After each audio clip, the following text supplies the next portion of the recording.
Hello and welcome everyone to the main event. I'm Meeta Sani, and on this special Valentine's titled event, I've got our wonderful special guest, Jo Ellen. Jo Ellen, welcome back. Hello, lovely to be here. In honor of today, I wore this lovely scarf that my team gave me a couple of years ago. So it's all beautiful. I love that. Lockets with hearts on them. So it's very sweet. And it was a lovely love gift from my team. Well, isn't that interesting? Because we're going to be talking about business, workplace, love languages. Now, obviously, it's a play on the fact that today's Valentine's Day. I think it's pretty interesting that, Jo Ellen, it's hard enough getting the love languages right at home, let alone thinking about how we can apply those within the workplace. But I think it's the approach that will serve all elements of your life. Yeah. But the impact at work is just going to be so powerful, isn't it? Why do you love this subject so much? Well, first off, to me, above all else, people want acknowledgement. Yeah. They want to come in and feel that they are appreciated and looked after and their work is respected. And the thing about the love languages, it's just a nice, I don't want to say convenient. It's a really nice way of looking at what is it that your people need to feel that acknowledgement? What is it that you can see that they need? And if you're not able to see that it's not one size fits all, that somebody loves this part of it and someone else loves that aspect. Yeah. And if your job as a manager is to see what people need and provide it. And I just think that the structure of the love languages is just another way to help you assess and understand so that you're able to give that. It's a framework, isn't it? Like any other framework. And every webinar we do with a different approach to retention and holistic support, there's going to be one that when our audiences can say, you know what, that one works for me, or I'm going to try this one for a period of time and see if it falls into place. And that's what I love about, these sessions. Jo Ellen and I, we keep these sessions about 45 minutes, not too long. We know your time is precious, or if you're watching it in double speed in the follow-on recording, but it's about taking something away that you can apply straight away. It doesn't have to be complicated. It can be one thing that you take from here. So I'm excited. So while everyone's joining the room, I'm going to do a quick bit of housekeeping. As always, this is an interactive event. We show the love by communicating. Hi, Georgina. Hi, Elizabeth. Thanks for coming along, and hello to everyone as you're jumping in.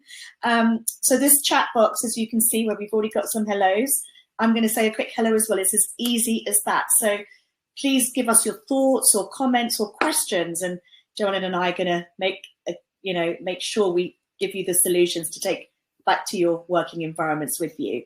Also, as always, I'm about to publish a poll, which is all around communication and feedback, because ultimately the love languages, we're going to run through each one and how they apply in the business world or the working environment. But ultimately, what we're asking you today is, what element of feedback and communication do you find the most challenging? So the five headings we've got today: personalization to the individual. So Jo Ellen, what would you say that is about? Well, it's interesting because no one's ticked that one yet. And are you able to manage? Are you able to, again, what language do you need to use? Are you giving the appropriate feedback?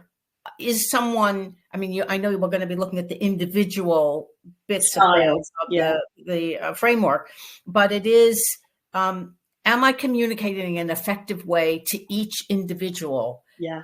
And I think that that's really key for me. But it is interesting that no one's ticked that one. There are others that are being ticked. The highest one I see is conflict with the team. Indeed. Well, quite interesting. So the other options are training the leaders, i.e., is it something that you are proficient in as an organization and as leaders, and being in this session will help you with that. So that's the starting point. Yeah. Conflict within the team. So Jordan, why would that affect a team's ability to have, good communication? Well, just take a look at, in life, we tend to avoid conflict. Yeah. It's just what we do. We hope it'll go away and fix itself all by itself. Yeah. And sometimes we actually have to create a little bit of conflict or friction in order to get things out, see what's really going on. But I think that people are afraid of how the other person might react. They might cry, they might get angry, they might storm out, they might accuse, they might be defensive. And all of those things make us just kind of a little uneasy about dealing with it. And it isn't even just conflict that's ours. It might be conflict between two team members. And it's like, oh, how do I split this up? How do I manage this? So we see it so much, particularly in our line management courses, where managers will just go around. And it's like, actually, that is stopping so much about people's effectiveness because we're frightened of it. And it's the communication around that and the understanding, because conflict within the team is now nearly 50%. It's running at 44% of the 5 options. Consistency is the next one. So that really is about everything. When you've got your system, you've got your process, you understand your people, you're starting to have good frameworks of feedback and communication, but it dwindles off. You know, you come in with a firework and then it goes and people are like, oh, I like that. Where did it go? And then they lose confidence, trust and confidence again. And then that impacts even whatever you're saying. People don't trust it. So consistency is important. And then the final one, knowing and understanding your people. Quite interesting, though, because really, for me, knowing and understanding your people then impacts the personalization to the individual, which is the first one. So we've got a fifth of the room currently saying that. So we've got a good range, actually. And I'm looking forward to jumping into the framework to start getting under the skin. You know, happy love day to Emily. You know what? I have to say that the way we speak to ourselves in our heads is where love starts, right? And by being in this room and knowing that the impact you're going to have on your own experience of your day-to-day work, that's then going to affect other people, I think is a great gift to yourself, but also a very generous gift to your teammates around you. So, Jo Ellen, let's dig in. Okay. So we've said we'll cover 2 or 3 areas, 3 areas we've said today. So the first is what the actual workplace love languages are and how we can then implement them to create happiness and success. I'm all about holistic leadership. People do want to be recognized for the work they do, but they also want to be recognized as human beings with a life and a you know, a structure outside that needs their support as well, you know, and what their drivers are and why they come to work every day. That all fits into what their love languages might be. Absolutely. And it's interesting. You reminded me, I'm going to do a little pitch for Impact Factory. We have a free taster next Friday, Friday on purpose. Fantastic. Yeah. And the thing about why people come to work. Now, some people absolutely come to work just to pay the bills, and that's fine. You know, that's their driver. But a lot of people want to have meaning. And this, again, when we look at how we acknowledge people and the framework within which we can do it, is to help give people meaning in what they do. Because if they know they're having an impact, even if they're making widgets, if they're having an impact, if they understand why they're making widgets and how it fits in, that is such a gift to give someone. Because it helps feed their purpose. Absolutely. And actually what I've really seen over the last 4 or 5 years, I still use the COVID word, but post-COVID, is that the working world has really dropped so many walls and barriers to the work individual versus the personal. You and I are both speaking to each other from our home offices. There's more personality, there's more individualization just by our backgrounds, you know, and we see people as multidimensional now, not just what they give the organization. And actually, if you're making widgets, you want to know what the long-term purpose of that organization is. So with the main group, we work with the not-for-profit charity sector and we work with the commercial sector, and both can learn from each other. But what the not-for-profit charity sector do so well is put their purpose and their long-term objectives in the title, on the door, and that attracts the people that are driven. Even if they're making the widgets that add value in that space, they understand that their job, which makes up this part of it, what the bigger picture looks like, and everyone has to do their bit. So the commercial world have really started in that now. They're really thinking about, you know, the environmental, social impact and governance objectives, their equality, diversity, inclusivity, and belonging objectives. It's for us, if I'm talking about our focus this year, our pillars of purpose as an organization is not just to spread success through connecting the right people and helping organizations retain them, but to be able to have purpose behind that. So helping people from state schools to have equal opportunities to people from private sector, still getting the equality of women in the workplace right, not forgetting all the rest, but even that still isn't balanced. And we've got 2 or 3 more objectives. So for our world that we work with, showing that it's not just about attracting and retaining the right people into our clients' worlds, but it's actually helping everyone to be good for the world, not just good in the world. Yeah. And so that purpose, as you said, Jo Ellen, it starts with defining what people want to be seen and known for. Is that? Yeah, they want to matter. Yeah. People want to matter. And again, when we go in depth about the framework, the love language framework, it's your job is to find out what's going to feed this person's need to matter. We all want it. However we behave, I think the bottom line is I want to matter in the world. Yeah. Yeah. And so once we've discussed the framework, we're then going to look at how we can apply that to manage and support the team. But ultimately, my favorite is to create a supporting, not reporting environment, because if people feel that they are being micromanaged, they will work to the level that you expect for them. If you empower, train, coach your people to then support them, they'll blow that glass ceiling out of the water, and you'll get more commitment. You'll get longer serving members of the team, and the culture and the behaviors will all start to align to what everyone's built into driving the purpose. So it's like a layer cake, isn't it? Yes, it is. Every element enhances the other one. So why don't we start with let's just talk about love languages as they were originally designed. Yes. So there's 5 love languages. Do you want to talk us through those? I can indeed. Yeah. So we've got the first one, the words of affirmation. Sorry, I'm just bringing up because I don't have them in my head. No, I have them. Don't worry. We've got words of affirmation. We've got acts of service. We've got quality time. We've got gifts, and we've got physical touch. Now, obviously, these were the love languages that were designed for relationships. And the fact that, I'm telling my husband I love him while he's making me a cup of tea. He's like, where's my cup of tea? And I'm like, where's my I love you? And all of a sudden, neither of us is feeling seen, loved, supported. So as an example, so as soon as we understand that we all show support, commitment, love in different ways, you start to see that cup of tea isn't I love you. And my I love you is a cup of tea, even though it might not be. So with the love languages, Jo Ellen, are we saying that we change our love language to the receiver, or are we saying that we just understand that they're different? Well, I think it's both. Of course. I mean, the whole point of like words of affirmation is somebody might see it as really cheesy if you just say, oh, I really appreciate what you did. Yeah. I think one of the issues around any kind of feedback like that, verbal feedback or written feedback, is it has to be specific. Yes. It has to be, one of the people we recruited from you a couple of years ago sent an email yesterday about just some updates, some automated updates. And it was like, what a fantastic job, because every week I see how the updates are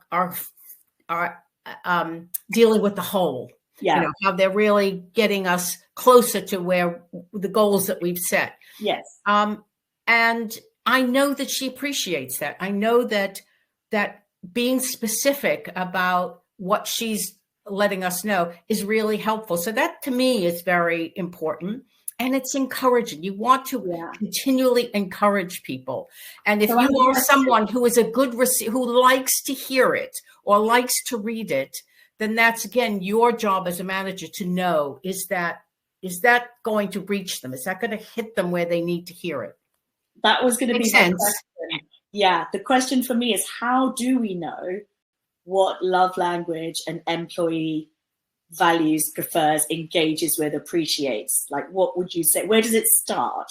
Okay, so I think, I mean, personally, when I look at my team, I think they like a little bit of everything. I don't see anybody who only likes this or only likes that. So first, if you look at what they prefer, you know that an act of service, for instance, could be, I've made you a cup of tea in the morning. Not me, because I'm here at home, but the team that's in it, you know, that might be just exactly what someone needs. Whereas someone else saying, I'm drowning, can someone help me? Yeah. By reaching out, by helping, you're giving that active service. It's a way of breaking down silos. All of these are breaking down silos, because it's up to you as the manager to see what's needed and to see what people individually need. But it's also encouraging other people to see what's needed. One of the things that's changed a lot in the last 2 years at Impact Factory is all our meetings were kind of ad hoc. Oh, should we get together, Meeta, and talk about blah, blah? We now diarize. Structure. The business development team meets with the marketing team once a week. That I meet with the business development team. That Robin meets with the marketing team twice a week. So that it's in the diary, and it's not. It worked before, but now that we're actually a larger team, we need to have more structure. And I think structure helps people. Doesn't mean that the meeting couldn't be canceled or moved or shifted or whatever. Yeah. But knowing it's there, I'm going to have a chance to talk to Jo Ellen, or the Taylor's going to have a chance to talk to Abigail. That's great. I know it's happening. Yeah. So it is. I do think structure is important. I like flexibility, but I also think structure helps people and gives people guidance. Yeah. And that adds to the consistency, doesn't it? And that adds to the consistency. I think when there's a framework, I think it starts with when we interview people. I think that, you know, we talk a lot about the personality testing we do when we recruit. We do learning testing of how people like to learn, what people's roles are within a team. Are they the project manager, or are they the activist? Let's just get on with it. Or are they the one that sits to the side and puts it all together and structures and creates the scheduling? Everyone has a different role, and understanding each member's role and style will help to understand the love language. And I think that helping each other know what they are, not just learning as a business what's in your people are, but helping them see each other and understanding that that's that person's approach will then allow us to, as you said, Jo Ellen, everyone needs a little bit of everything, but you will start to notice when people say, oh, yeah, that's, you know, you pick up the human communication, but that's so much harder when you're remote, I think. Yeah. And I do think that it's offering. I mean, I did this yesterday because we're down a couple of people. One of our team has had an operation, so she's going to be out for a bit. And and I have kind of mostly pulled back from the day to day. But when I spoke to my director of operations yesterday, I said, please just pull me in if you need something. And she said, I really appreciate you offering. Yeah. And that's the kind of thing. She may not, she may, but I think it's the kind of thing where I'm aware that she's down a person in her team. And if needed, I could slot in and help out. And it is, rather than, oh, I know Rose will just get on with it. She's great. And she's got a new team member, blah, blah, blah, blah, blah. I could do that, but I don't think that's my responsibility. My responsibility is to see what's needed. So that's another act of service. So why don't we go through each one and come up with some work examples of them. So we spoke about words of affirmation. That really is feedback, but feedback doesn't have to be just verbal. But let's just talk about words of affirmation as one of the love languages. So I look at this as praise, encouragement. Again, what you've noticed. I noticed, I'm a big one on, I noticed that you did this, or I noticed that you did that. Yeah. And I think that, again, you're being seen and you're acknowledging what you've seen. Yeah. Because often people think feedback is only when you're giving negative feedback, and it's not. Feedback can be about the magic moments, or I noticed those and it's being authentic. And I think that's probably one of the hardest things for people who are looking at love languages in the workspace is, how can I create the headspace to notice and not be so, as you said, siloed in my world that I don't look up and out.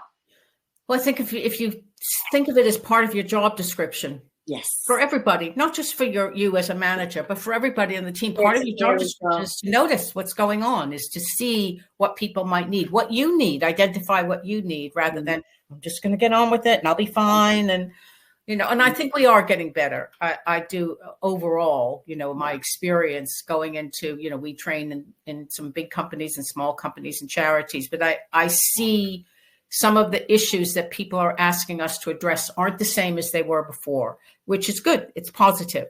Yeah. So that's great. But I do think it is, in terms of words of affirmation, it is noticing and giving that day-to-day feedback. It isn't just the above and beyond. Above and beyond, everyone kind of knows. We're all pulling out the stops and we're making it happen. Yeah. Day to day, which sometimes, you know, we all have boring parts of our job, or kind of, you know, wish this wasn't part of it, but I'll deal with it. Yeah. Kind of that. Yeah, that's great. Thank you. Yeah. Yeah. And I think that, especially being at home, and especially not having the natural body language communication, or just picking up the energy in the room, means we have to be more deliberate in these love languages. So words of affirmation, easy to do over the phone or Teams, or, you know, so. Okay, we're going to move on to acts of service now. So this is all about a language that involves actions that demonstrate support, assistance. So maybe helping with tasks, offering guidance, providing resources. What would you say acts of service look like in a working environment? Okay, so acts of service to me might be helping someone out who perhaps wouldn't ask for it, or putting two people together and saying, I think that you have a deadline. I mean, deadlines are great places to look at acts of service. Yeah. Is there anybody else in any of the other teams could help you achieve this deadline? You know, maybe there's some data you need, or, you know, or you're in overload. Maybe there's some of your day-to-day stuff that could be taken away by another team member so that you can get on with whatever the deadline is. So I think of it like that. Yeah. I think also it's the difference between micromanaging. You used that term before. We don't want people micromanaged, but we just need to say, is there any support you need? I'm happy to give you that support. That to me is what service is. Yeah. And also being available for questions, no matter how big or small, because often, especially when you are a manager who might have, you know, many different hats to wear, we can almost look unapproachable. Yeah. And I've learned a lot about looking busy. Sometimes, you know, I'm fast in my motions, but actually that makes me look like I haven't got capacity. So I'm learning how to be more present and lower the energy, where people can actually say, have you got a minute? Have you got a minute? Yes. You know, and you can say, hey guys, I need to put 2 hours away, but then I'm available, you know, the door's open, kind of thing. So I think that, and as you said, that's peer to peer as well as manager and absolutely. And it's interesting, in some of the stuff I've read about love languages at work and other relationships, I haven't talked about this so much, but it does occur to me that acts of service can also be you asking for acts of service. It isn't just someone else initiating it. It's you identifying, I really need this. Yeah. It isn't waiting for someone to say, can I help you with your to-do list? Yeah. Or, you know, stuff. I know you have a deadline. It's you saying, I have a deadline and I need some help here. And you know, that's the thing though, isn't it? Like I talked about my cup of tea and verbal, I love you versus here's a cuppa. The problem is we don't really realize what's going on. Yeah. And we just take the jolt and walk away with it, rather than saying, hey, you know what? I love that you make me a cup of tea. Sometimes I'd like you to say this to me too. So in a working environment, I think the best time to do it is at interview and induction. This is the environment we are. We have this approach to supporting each other and communicating and giving each other positive feedback, as well as challenging when it's needed. But, you know, this is the frame around our picture of the company, which really, you know, helps us stand out. And then ask people how what do they notice about where they've worked? What do they enjoy? What don't they enjoy? Managers that they did really well with, what kind of support they were given, teammates that, you know, how they like to help, and just get all of that down, get that somewhere so you can refer. Do you like feedback out in the open, with a clap on the back for physical touch? Or would you prefer not to be the center of attention? Some people don't want to be. Yeah. So it's all of that. And I think induction, onboarding, and actually, Jo Ellen, it leads into the next one, which is the quality time, is actually people spending time together. Yes. Help them know each other better. So let's move on to anything else from acts of service that you think we need to. I think let's move on, because we could talk about each one for an entire hour. So we could. You're so right. So quality time. So again, this is something. It's one-to-ones. It's giving people your full attention. It's not doing 15 things. Oh, I'll just look at my phone while we're talking, and I'll just answer my emails while we're talking. It is actually giving someone time, and it isn't just talking about work. It's seeing them, again, this is one of your things in the poll, seeing them as a whole person. Yeah. And maybe talk about what's going on. We've got someone out who's had an operation, and we're phoning and texting and sending some flowers. And just because we're taking the time to check in, see what's happening. Has she started physio yet? Have the stitches come out? Blah, blah, blah, blah, blah. Again, it's just giving time to someone, because, when you mentioned that sometimes people look unapproachable, when actually, if you looked up and thought, actually, that person, I haven't noticed they've been in touch with me recently, or they've just come in and kind of gone to their desk. Yeah. Maybe I need to give some real time here to them, see what's going on. They may be preoccupied with something in their home life or feeling overwhelmed. All of that, it's quite enriching to give someone your time.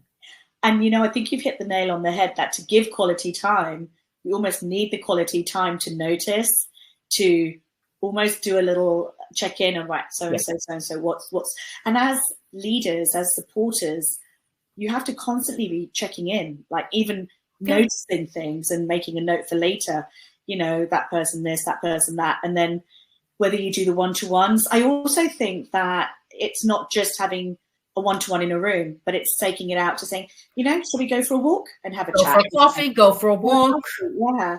Some people love breakfast. Some people love a drink. Some people, what their life structure is. So you know whether they're better off breakfast and knowing that and acknowledging that makes that person feel individualized, where you can then make it more personal. And I think when people feel known and seen, they feel freed, empowered again to want to do more and give more. Exactly. Yeah. Well, they're seen as a whole person, and it's not just I've got a review coming up. No, this is the day-to-day stuff. Yeah. And brainstorming sessions. So we had pancake day, so we took our team out for pancakes for breakfast. We did a little kickoff of what putting together everyone's business plans, business objectives. Didn't make it too information intensive, but we also said that there are areas that we want more input from you all, and let's do some brainstorms, because we are not, a top-down business. We are only as great as every individual sum. But when you bring those individual sums together, they're greater than everyone on an individual basis. So let's do brainstorming sessions, value everyone's input, mentoring, reverse mentoring, things like that, and team building, So again, it doesn't have to go crazy, but environments where people are able to really, that when you go on that journey together and it bonds you. Yeah, absolutely. And you haven't said a word, but it feels different. Absolutely. Couldn't agree more. Yeah. Okay. Gifts. The next one. Okay. So, well, the gifts can be real. I mean, they can be tangible, but they can also be intangible gifts. Yeah.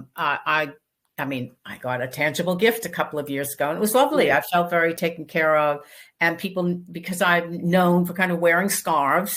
Yeah. So I was given a scarf, and that was lovely. It was a great feeling. Yeah.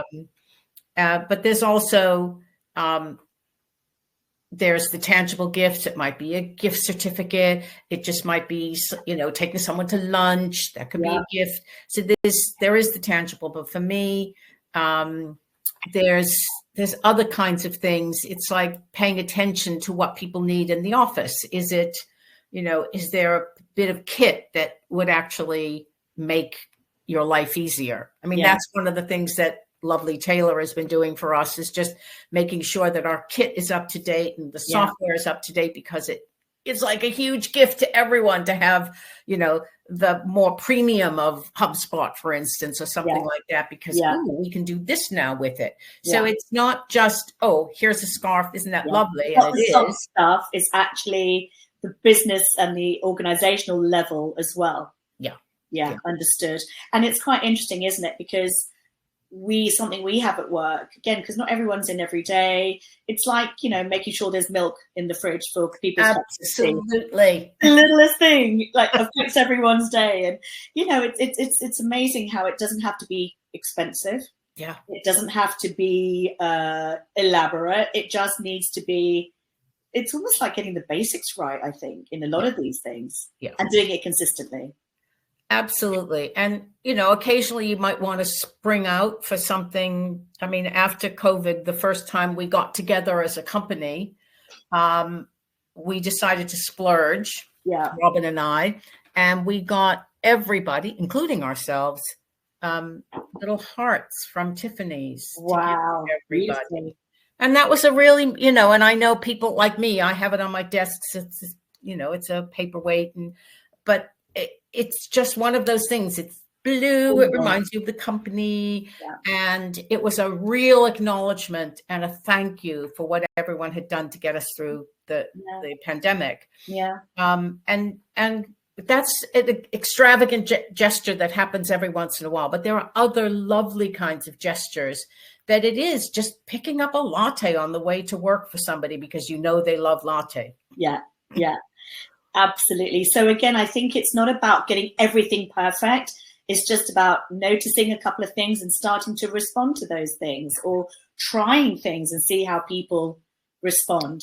Right. So the last one in the workplace love language is probably the trickiest to transition, is the physical touch, right? Obviously, in a professional context, physical touch isn't really appropriate. But actually, I don't know about you, but have you noticed that teammates are hugging more?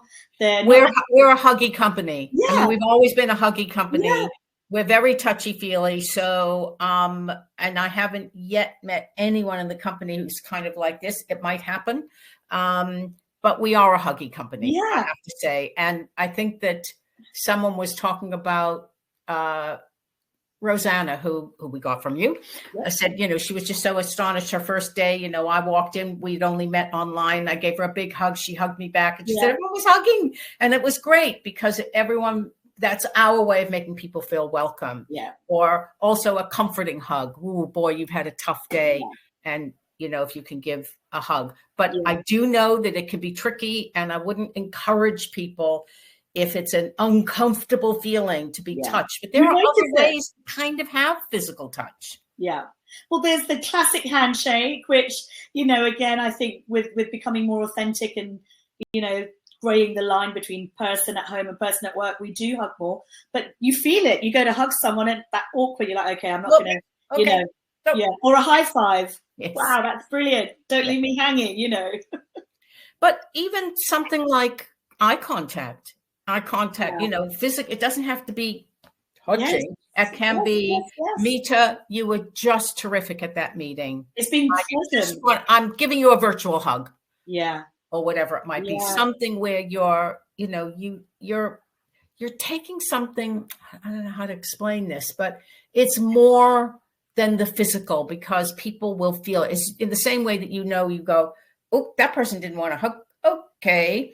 It's like, but I'm sending something. One of the things that astonished me when we started going virtual was how you can feel people's feelings through the when people look at you, you feel it. Yeah. You can feel it. So they're feeling it from you too. So, and if we have a lot of our communication within this box, we have to be cognizant that pick up on the feelings and say, oh, I wish I could give you a hug right now. Or sounds like you just want to, hooray, you did a fantastic job. So it's being sensitive to your tummy, because your tummy will tell you what's going on. The second brain, the gut, absolutely. It's all connected. And I have to say that, we're talking about different ideas. You can actually create your own in a company. You can have a bit of fun with it. Yeah. You can almost say like, right, these are ways of affirming. You can do a little text poll, or, you know, it doesn't have to be serious. Some of this can be a brainstorm of like, what do people love about what we do for each other? What would you like less of? You know, or what would make a difference to your day when you're working from home? Jo Ellen, for me, I'm definitely a communicator. So in between meetings, when I need to decompress, and I find it very difficult to, you know, switch in and out. And so, and I've realized after however many years of doing this, that it doesn't necessarily serve me. So I'm trying to find ways of changing the rhythm, not meeting to meeting, but maybe, you know, an external meeting, then a call, and then maybe a quick checkup on someone. And then, so just noticing, and then asking people the same thing, like, what works for you? What's been working, and how else can we help each other? Yeah, absolutely. So we were going to talk about the best way to manage and support your team and create a supporting, not reporting environment. And I feel like we've started to cover that, but, you know, conflict within the team continues to be 50% of the responses for the poll about what elements are most challenging. So how do you feel that you and I explore this a bit more? Okay, so one of the things that you have to start with yourself and find out, what are you afraid of? What is it in conflict that you're not facing it, or that your people aren't facing it? So identify that first, because I think that's really, really important. Is it because I'm afraid that they will, as I said before, cry, yell at me, walk out, accuse, defend? Just get it clear. Is it real? And that's the second question. So what is it that I'm afraid of? And how real is that? Is it realistic that I think someone's going to yell at me? They might, but actually... Sorry. Yeah. Well, people's perception is their reality, right? Yes. And I think the angle I'm looking at with this conflict within the team might be people looking and thinking, well, people are getting special treatment, or why did they get that and I didn't get that? And I think for a team to set out their stall and say, you know, for a leader to say, let's have a sit down. Yeah. We treat each other as individuals, but we also have a sort of overarching commitment mantra, whatever you want to create. You don't have to have a company level mantra. You can create a team mantra. Yes. You know? It can be on your wall, or on just the 5 of you, 6 of you, whatever. You know, it doesn't need to be. But to create a team within the team, and to all have your drivers, your purpose, your passion, all out in the open, then you understand where people are coming from, and hopefully creates more understanding and less conflict. Yes, it was something very interesting that came up with our business development team the other day, and we have a lot. They have a lot on their plate, and they're very, very busy. And we get inquiries in, and they had made a decision as a team not to respond to inquiries towards the end of the day. And me, looking at it totally from the customer point of view, I was like, maybe we should do something. And so we just talked it out, and I said, It's a very simple solution. The responding email, the automatic email, won't be someone from the business development team will be in touch with you soon. We do a whole little, it's a lot more warm and friendly. And if they can't get to someone by the end of the day, they will have been taken care of. Yeah. So it was being able to see it, because I know I can skew myself to be so customer focused that I can miss out what the team is going through. Which and that was a really good example of seeing that could have created a lot of conflict. And instead it was like, we nipped it in the bud, because I had a reaction. I got a reaction back, and it was like, I see what's going on. I'm looking at it from this point of view. They're looking at it from that point of view. Let's find a way to solve it. It's not being afraid to have to say something that's bothering you, and to be clear about it, and then to accept what comes back, and then find a solution. And I think that because we're so used to avoiding, that we don't get to the solution part. But actually, if you have that open communication where you can say, I just noticed this, and it kind of gave me a funny feeling, wonder what's going on, then you can get to the solution. And avoidance sits with being defensive, because one behavior then creates the other. But if, again, we set out our stall to say, just because I feel some way doesn't mean you've done it wrong. It's just how I feel. And for a team to agree that sometimes the way we receive it, it's accepted it wasn't intended that way, but there's been a little miscommunication. How can we iron that out? And encouraging each other. Now, look, the thing for me, Jo Ellen, I've been in the people game for 25 years. And when I came into this, when I was in my mid-20s, it was very much, oh, you have to be corporate, you have to be professional language, you have to be, handshake. And over the years, and especially for the last 10 years when I've led my team and my company, and someone said to me, you're not just here to manage and structure, you're here to lead and inspire. And it's like, whoa. But when you understand that actually the power of being authentic, the power of seeing people, but letting yourself be seen, yes, with all of your dimensions, actually does so much to build that trust and confidence, that all of this workplace structure of holistic support and engagement becomes easier, because your language and your authenticity just shines through.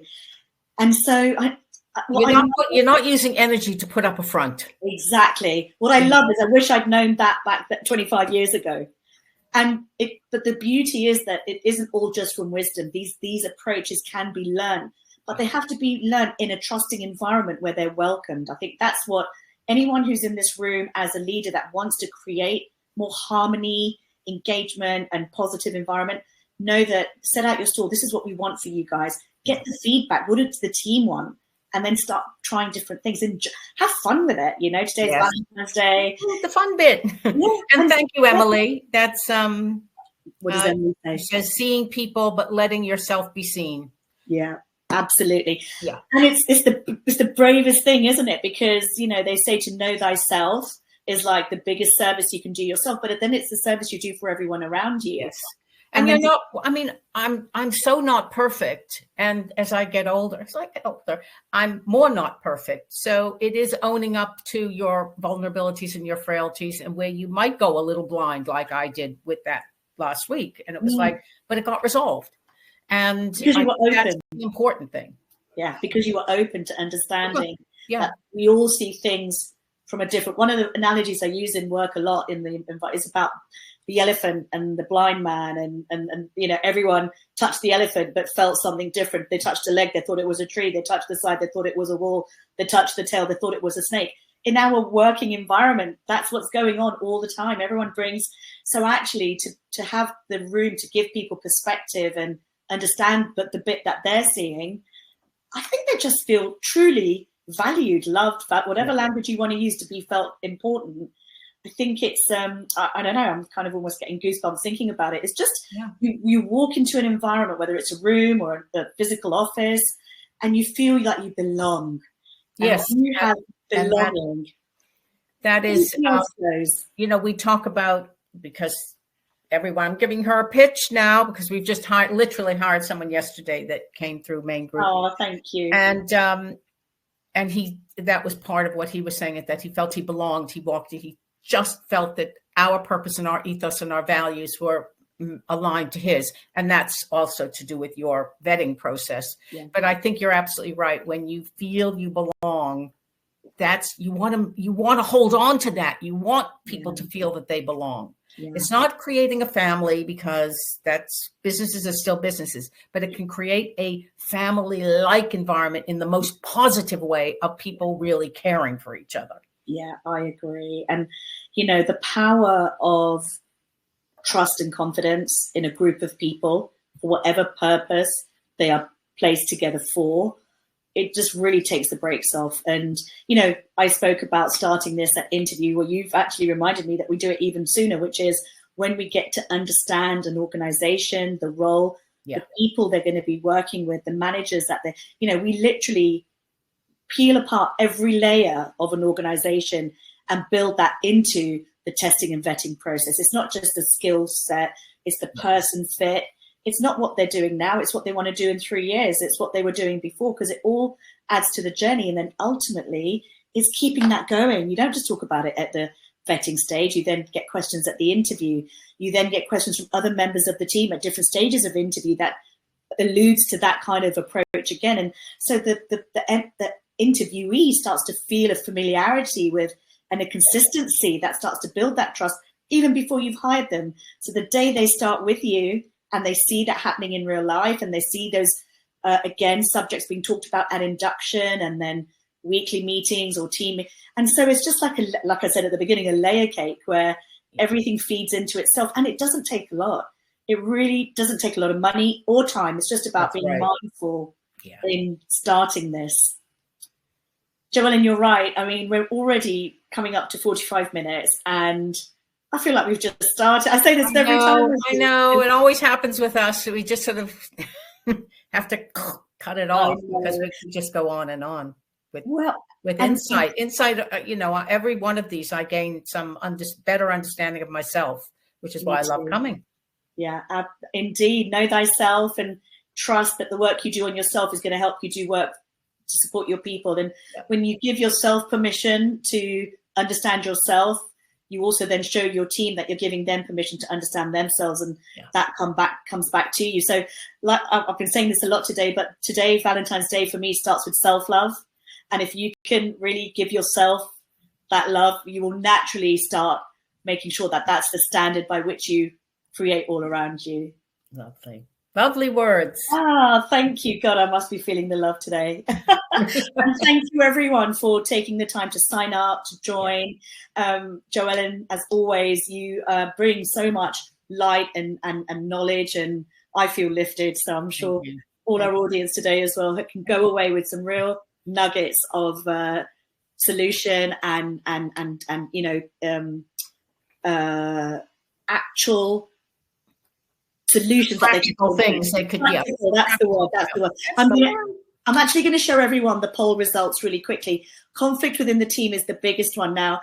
As Jo Ellen pointed out, you know, Impact Factory do training on this. The main group do training on this. We bring all of this into the hiring, and we're not here to pitch. We're here to add value because we love for our business community to be successful and happy through engaging with us. But if there's anything that you want to talk about, we're not lawyers. We don't switch, you know, we don't flick a switch when you call or reach out. Just call us, talk to us, link in with us, and watch this space, because we're always putting more thoughts and comments out. And the main event is here pretty much every week. So we hope we see you again on a future event. And Jo Ellen, I know we're going to be having you on again very soon. Thank you. Thank you so much. Well, bye, everyone. Thank you all. Have a great rest of the day. All the best.